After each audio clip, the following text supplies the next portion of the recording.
र जस्तै यो जुन इन्कम अर्को क्वेसन छ नेक्स्ट क्वेसन है यो क्वेसनमा हाम्रो के भन्दैछ भन्दाखेरि चाहिँ जसमा चाहिँ हामीलाई एडिसनल इन्फर्मेसन दिएको छ र रिक्वायर्डमा हाम्रो मल्टी स्टेप इन्कम स्टेटमेन्ट मात्र नभएर चाहिँ स्टेटमेन्ट अफ रिटर्न अर्निङ पनि सोधेको छ है र अब हेरिहालौँ यो क्वेसनले के भनेको छ भनेर the following balances are extracted on 31 असार 2076 from the books of the XYZ company भने चाहिँ XYZ कम्पनीको चाहिँ हाम्रो चाहिँ यसरी कुन डेटमा भन्दाखेरि चाहिँ अन द 31 असार 2076 चाहिँ हाम्रो चाहिँ यसरी डाटाहरू चाहिँ एक्स्ट्रा गरेर दिएको छ अरे जम्मा बिक्री उसको 14,600 र उसले पर्चेसमा चाहिँ डिस्काउन्ट पाएको रहेछ 82 रुपियाँ र त्यसै गरी उसले पर्चेस रिटर्न पाएको छ 100 र त्यसै गरी इन्भेन्ट्री जुन हाम्रो फर्स्ट राउन्ड 2075 भनेको त यो हाम्रो के हो त यो व्यवसायको क्लोजिङ चाहिँ 31 असार 2076 हो भनेदेखि ओपनिङ चाहिँ कहिले रहेछ त भन्दा फर्स्ट राउन्ड 2075 होइन 7,000 र सेल्स डिस्काउन्ट कति पाएको रहेछ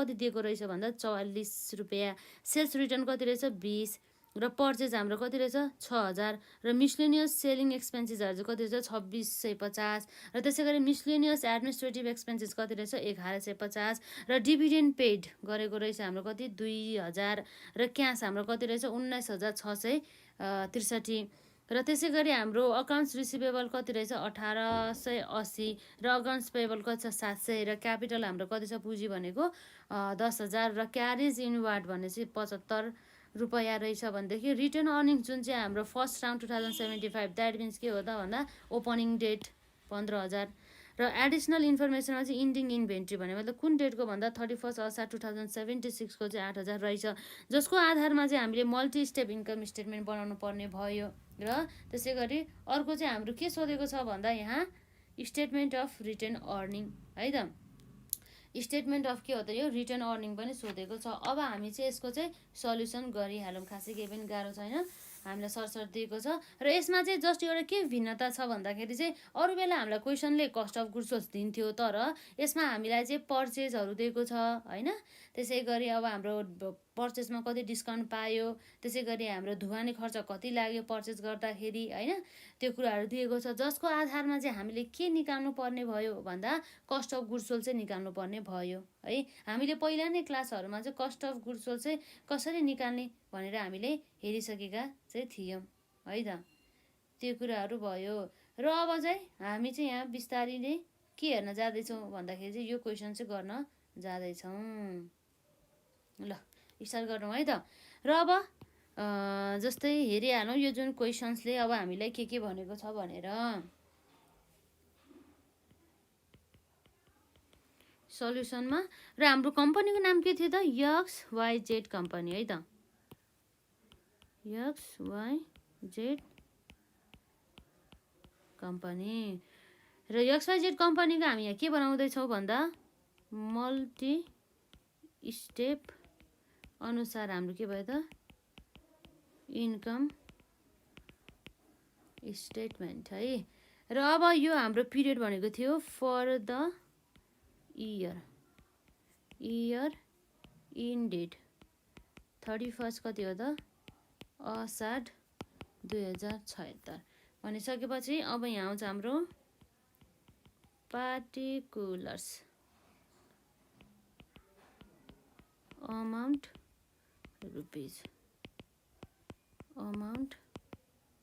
रुपिज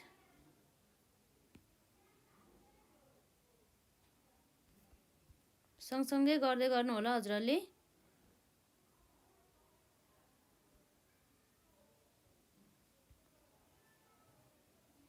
र यसभन्दा अघिका क्लासेसहरू हेर्नु भएको छैन भनेदेखि पनि हेर्नु होला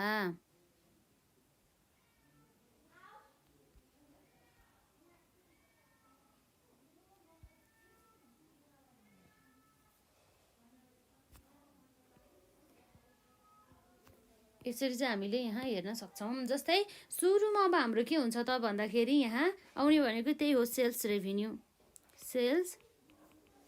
रेभिन्यूको बारेमा सेल्स रेभिन्यू अन्तर्गत चाहिँ सुरुमा अब हाम्रो के आउँछ सेल्स रेभिन्यू भनेको फेरि आम्दानी हो है नझुकिनु होला सेल्स हाम्रो जम्मा कति थियो 14,600 सेल्स कति छ त हाम्रो 14,600 अब सेल्समा अब हाम्रो के छ त रिटर्न थियो नि त त्यही भएर हामीले के गर्छौँ सेल्स रिटर्न घटाइदिन्छौँ भनिसकेपछि सेल्स रिटर्न हाम्रो जम्मा जम्मी कति छ त हेरिहालौँ, जसमा 20 रुपियाँ रहेको छ सेल्स रिटर्न, जसलाई हामीले घटाउनु पर्ने भयो। भनिसकेपछि सेल्स रिटर्न मात्र नभएर चाहिँ हामीले सेल्स गर्दा अर्थात् बिक्री गर्दा चाहिँ डिस्काउन्ट पनि दिएको छ, यसलाई पनि घटाउनु पर्ने भयो 44 है त। 44 भनेपछि यो के भयो त हाम्रो सेल्स डिस्काउन्ट भनेर यसरी आउने भए। ल यसमा है अब बल्ल अब हाम्रो के आउँछ त जम्मा नेटमा चाहिँ सेल्स कति भएको रहेछ भनेर एक्ज्याक्ट सेल्स आउने भयो। त्यो कसरी आउने भयो भन्दा 14,600 अर्थात् सेल्सबाट चाहिँ सेल्स रिटर्न 20 रुपियाँ घटाउने र सेल्स डिस्काउन्ट 44 रुपियाँ घटाएर चाहिँ हाम्रो कति आउँछ त 14,536 है। 14,536 इज आवर नेट सेल्स है। अब त्यसै गरी यसमा हामीले अब के घटाउनु पर्ने हुन्छ भन्दाखेरि हामीलाई थाहा नै छ, यसमा के घटाउनु पर्ने हुन्छ भन्दा कस्ट अफ गुड्स सोल्स घटाउनु पर्ने हुन्छ। अब कस्ट अफ जुन हाम्रो गुड्स सोल्ड चाहिँ कसरी आउँछ त भन्ने कुरा चाहिँ अब हामी हेर्न जाँदैछौँ, जसमा चाहिँ सुरुमा हाम्रो सुरु मौजात अर्थात् ओपनिङ स्टक राख्छौँ है। ओपनिङ के हो त हाम्रो स्टक। अब ओपनिङ स्टक हाम्रो जम्मा जम्मी कति रहेको छ हेरिहालौँ। ओपनिङ स्टक हाम्रो कति छ त यसमा, ओपनिङ स्टक छ जम्मा हाम्रो 7,000 बराबरको। ओपनिङ स्टक हाम्रो कति भयो त 7,000 बराबरको। र त्यसै गरी अब अर्को आउँछ हाम्रो ओपनिङ पछिमा हामीले के एड गर्नुपर्ने हुन्छ भन्दाखेरि पर्चेज। अब पर्चेज पनि हाम्रो कति थियो त यसमा, पर्चेज हाम्रो 6,000 थियो। अब पर्चेजको पनि हामीले नेट पर्चेज निकाल्नु पर्यो होइन। अब जसको लागि चाहिँ अब हामीले के गर्नुपर्ने हुन्छ नेट पर्चेज निकाल्नु लागि भन्दाखेरि पहिला सुरु हामीले लेखौँ भनेपछि है 6,000 हाम्रो पर्चेज भयो। त्यो जुन पर्चेजमा अब हामीले के घटाउनु पर्छ त पर्चेज रिटर्न। पर्चेज रिटर्न घटाउनु पर्ने भयो। पर्चेज रिटर्न जम्मा हाम्रो हो भने मतलब पर्चेज गरेको थियो हामीले, खरिद गरेको थियो, पछि हामीले रिटर्न गरिदियो भनेदेखि हाम्रो त्यो खरिद भएन नि त, 100 रुपियाँ रहेछ त्यसलाई हामीले घटाइदियौँ यसरी है। त्यसपछि अर्को हाम्रो के होला त हेरिहालौँ। यसमा पर्चेज डिस्काउन्ट हाम्रो कति छ 82 रुपियाँ है। 82 हाम्रो के भयो त पर्चेज डिस्काउन्ट यसरी हेर्न सक्छौँ।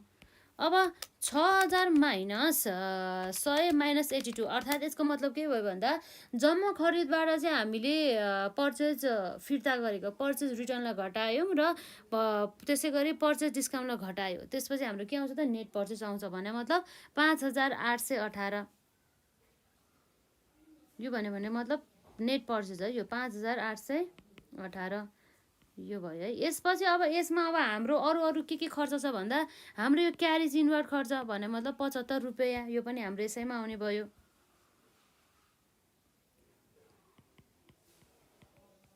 क्यारेज इनवर्ड हाम्रो कति हो त 75 रुपियाँ। त्यसपछि अब हाम्रो बल्ल अरू सबै यो अब जोडौँ न हाम्रो भने मतलब opening stock 7,000 plus net purchase 5,818 plus 75 carriage inward जोड्दाखेरि 12,000 कति आयो हाम्रो 12,893 हो। यो 12,893 भनेको चाहिँ हाम्रो के भयो त cost of goods available for sales है।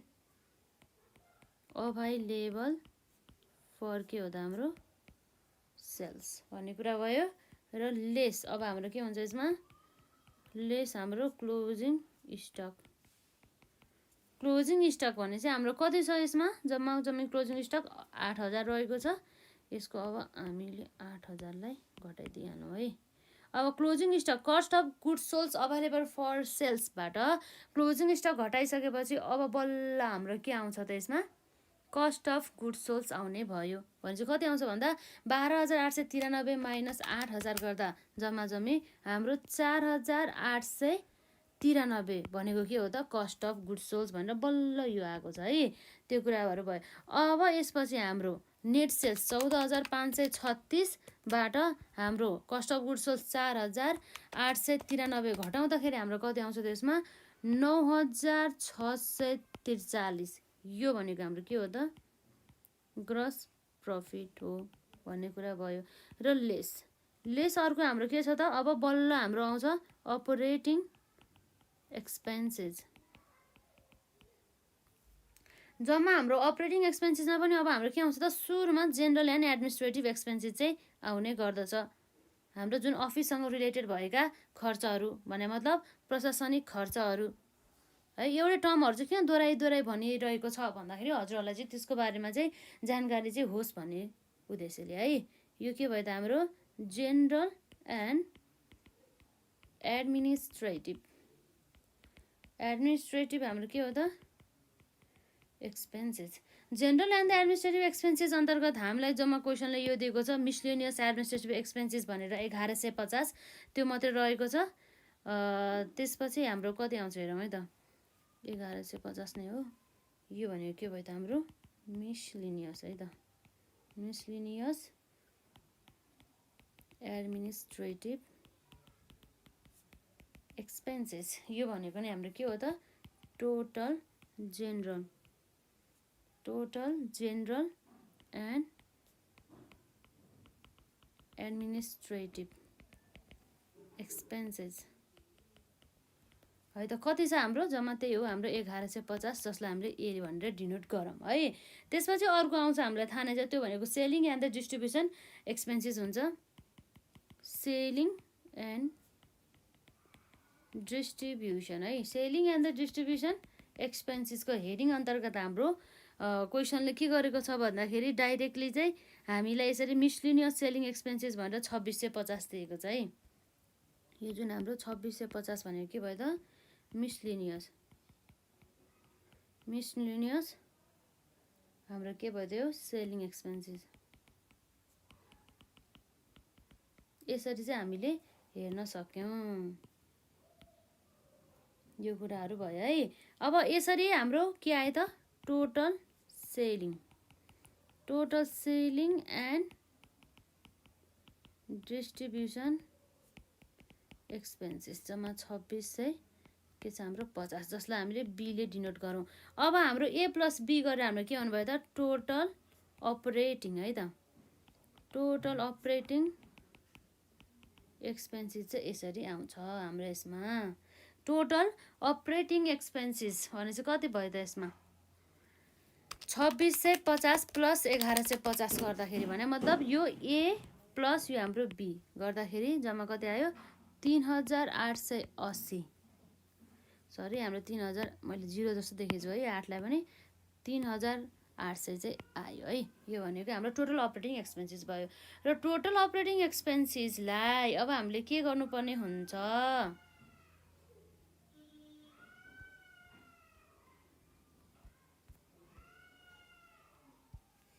टोटल अपरेटिङ एक्सपेन्सेस ल अब हामीले यो ग्रस प्रफिटबाट घटायो भनेदेखि हाम्रो ग्रस प्रफिट कति छ 9000 है 9643 बाट 3800 घटाउँदाखेरि हाम्रो कति आउँछ यसमा 5843 हो। यो 5843 भनेको यो हाम्रो के भयो त भन्दा यो हाम्रो नेट प्रफिट बिफोर ट्याक्स है त। अब ट्याक्स चाहिँ अब हाम्रो क्वेसनले दिएको छ कि छैन भन्ने कुरा हो। हाम्रो इन्कम ट्याक्सको बारेमा क्वेसनले केही दिएको छैन द्याट मिन्स हाम्रो ट्याक्स पनि छैन है त। भने मतलब यदि ट्याक्स भए हामीले के गर्थ्यौँ लेस हामीले यसरी इन्कम ट्याक्स गर्थ्यौँ। अब यहाँ छैन र त्यसपछि हाम्रो बल्ल के आउँछ त नेट इन्कम भनेर आउँथ्यो। यसको मतलब के भयो त भन्दा नेट इन्कम जुनमा चाहिँ हामीले चाहिँ ट्याक्स काटिसकेपछि अब यसमा अहिले ट्याक्स छैन त्यही भएर 5843 नै आउने भयो। यसरी चाहिँ हामीले यिनीहरूलाई चाहिँ बनाउन सक्छौँ है। र सुरुमा यो क्वेसनले हाम्रो क्वेसनको जुन माग अनुसार हामीले ए नम्बरमा चाहिँ मल्टी स्टेप जुन इन्कम स्टेटमेन्ट बनायो। त्यसपछि अर्को हामीलाई क्वेसनले सोधेको भनेको चाहिँ के छ त भन्दाखेरि यसरी चाहिँ हामीले हेर्न सक्छौँ। जस्तै के होला त यसमा हाम्रो स्टेटमेन्ट अफ रिटर्न अर्निङ भनेको बी नम्बरको है।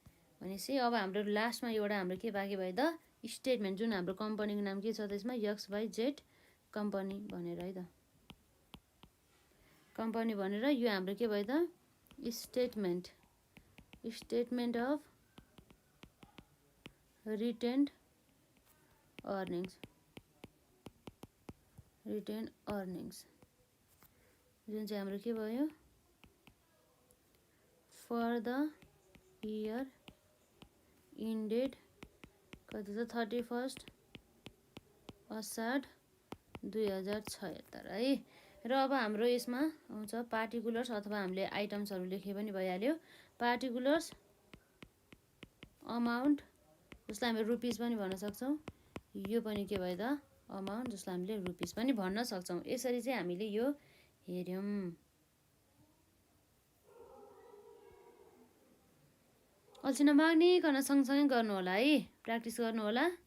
हाम्रो यो लङ क्वेसनमा आउने क्वेसन्स हो यो, र हाम्रो चाहिँ अलरेडी क्लासेसहरू अभाइलेबल रहेको छ। एनएफआरएस अनुसार हाम्रो इन्कम स्टेटमेन्टहरू होइन, प्रफिट एन्ड सरी हाम्रो ब्यालेन्स सिट भने मतलब हाम्रो फाइनेन्सियल पोजिसनहरू त्यो हेर्नु होला है। र त्यसपछि अब हाम्रो यसमा के हुन्छ भन्दा अब हाम्रो जुन रिटर्न अर्निङको चाहिँ ओपनिङ ब्यालेन्स अर्थात् के दिएको छ हाम्रो 15,000 दिएको छ है। अब त्यसलाई हामी लेखिहाल्नु सुरुमा।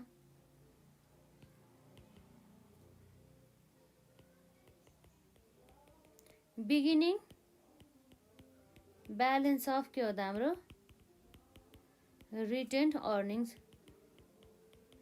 हाम्रो beginning balance of the retained earnings कति थियो त हाम्रो 15,000। अब यो 15,000 मा अब हाम्रो के एड हुन्छ भन्दा चाहिँ व्यवसायले चाहिँ कमाएको नाफा अर्थात् नेट इन्कम ट्याक्स घटाइसकेपछिको हुन्छ है यो फेरि 5,843 5,843। अब हाम्रो जम्मा कति भयो त 15,000 प्लस 5,843 गर्दाखेरि जम्मा 20,843 आयो है। 20,843 यो भनेको के भयो त हाम्रो प्रॉफिट अभाइलेबल फर डिस्ट्रिब्युसन है, प्रॉफिट अभाइलेबल फर डिस्ट्रिब्युसन। र अब जसमा चाहिँ अब हाम्रो चाहिँ यो हामीले कमाएको नाफा मध्ये चाहिँ त्यसबाट हामीले केही डिस्ट्रिब्युट गरेछ कि, कसैलाई बोनस दियो कि, कसैलाई डिभिडेन्ड दियो कि भन्ने प्रश्न आउँछ, जसमा चाहिँ हाम्रो क्वेसनले भन्दैछ कि डिभिडेन्ड चाहिँ दियो अरे कति हजारको 2,000 भने चाहिँ अब हामीले के गर्नुपर्ने हुन्छ लेस डिभिडेन्ड पेड भनेर है त, डिभिडेन्ड पेड भनेर। अब यसपछि अरू हाम्रो केही छैन। अब जति पनि हाम्रो ब्यालेन्स आउँछ होइन, डिभिडेन्ड पेड हाम्रो कति 2,000 यो हाम्रो लेस भइहाल्यो। जति पनि आउँछ ब्यालेन्स त्यो भनेको हाम्रो के भयो त closing balance of the retained earning भने मतलब व्यवसायले जम्मा कमाएको अहिलेसम्मको नाफा भनेको 20,843 थियो, जसमध्ये चाहिँ उनीहरूले 2,000 बोनसको रूपमा बाँड्यो भनेदेखि बाँकी कति बस्यो त हाम्रो यसमा हेरौँ 20,843 माइनस 2,000 गर्दा कति आयो हाम्रो 18,843 है। 18,843 हो। यो भनेको के हो त भन्दा हाम्रो इन्डिङ ब्यालेन्स अफ के हो त हाम्रो रिटेन अर्निङ्स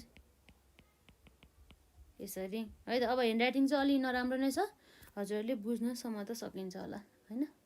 सँगसँगै गर्नु होला यस्ता क्वेसन्सहरू। लगभग हामीलाई यो क्वेसन सोध्ने गर्दछ। त्यसपछि अर्को पनि यो भन्दा यो एकपल्ट यसलाई स्क्रिनसट गर्नुलाई त्यसपछि कुरा गरौँला है। यो क्वेसन्स भयो, त्यसपछि अर्को यसको हाम्रो यो क्वेसन्सको हाम्रो सल्युसन भनेको यो है त, यसलाई हेर्नु होला। र त्यसपछि अर्को यो भन्दा चाहिँ अर्को क्वेसन्स भनेको चाहिँ कस्तो छ भन्दाखेरि चाहिँ त्यो क्वेसनमा चाहिँ हामीले एडजस्टमेन्ट इन्ट्रीहरू पनि पास गर्नुपर्ने टाइपको क्वेसनहरू छन्। यो जस्तै हामीलाई अब जुन हामीले योभन्दा अगाडिको जुन च्याप्टरमा पढाएको थियौँ ट्रेडिसनल मेथड अनुसारको जुन हाम्रो एडजस्टमेन्टहरू होइन, यो एडिसनल इन्फर्मेसन दियो भने के हुन्छ, यो हाम्रो यसरी जुन प्रिपेयर स्यालेरिजहरू एक्सपायर भनेको के हो भन्ने कुराहरू सबै थाहा भइसकेपछि हामीले सहजै सँगसँगै गर्न सक्छौँ। जस्तै सप्लाइज इन ह्यान्ड भने चाहिँ यो पक्कै पनि हाम्रो सप्लाइजहरूको चाहिँ स्टकहरूको बारेमा दिएको होला होइन। यसलाई मजाले हेर्नु होला यो क्वेसन्सलाई, र नेक्स्ट क्लासमा चाहिँ बाँकी कुरा गरौँला। र त्यसका साथै हजुरहरूले यसभन्दा अहिलेका क्लासेसहरू हेर्नु भएको छैन भने हेर्नु होला र मजाले प्र्याक्टिस गर्नु होला। कन्सेप्ट बुझेपछि हामीले गर्न सक्छौँ। सकभर चाहिँ सबै टाइपको क्वेसनहरू हेर्नु होला, एक्जाममा जस्तो पनि सोध्न सकिन्छ। त्यसैले गर्दा है त आजलाई यति नै गरौँ। केही क्वेरिजहरू भए कमेन्ट सेक्सनमा राख्नु होला, र क्लासेसहरूको आवश्यकता छ भनेदेखि हजुरहरूले चाहिँ जुन डिस्क्रिप्सनमा चाहिँ लिङ्क चाहिँ भेटाउन सक्नुहुनेछ।